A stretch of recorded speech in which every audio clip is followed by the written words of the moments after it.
వెంకటేష్ నటించిన 74 చిత్రాల్లో నాకు ఆ చిత్రం అంటే బాగా ఇష్టం.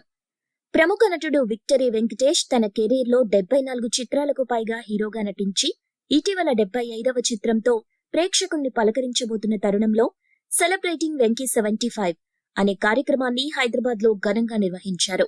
ఈ కార్యక్రమానికి ముఖ్య అతిథిగా విచ్చేసిన మెగాస్టార్ చిరంజీవి వెంకటేష్తో తనకున్న అనుబంధాన్ని గుర్తు చేసుకుంటూ వెంకటేష్ నటించిన 74 చిత్రాల్లో మల్లీశ్వరి అనే చిత్రం తనకు ఎంతో ఇష్టమని తెలియజేశారు.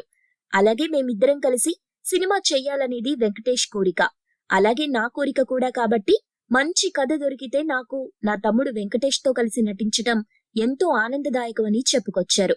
ఈ వేడుకలో హీరోలు నాని, రానా, నిఖిల్, విశ్వక్సేన్, అడవిశేష్, శ్రీవిష్ణు, ఆర్య పాల్గొనగా హీరోయిన్లు రుహానీ శర్మ, ఆండ్రియా, శ్రద్ధా శ్రీనాథ్ మరియు కమెడియన్లు బ్రహ్మానందం, ఆలీ కూడా విచ్చేసి సందడి చేశారు.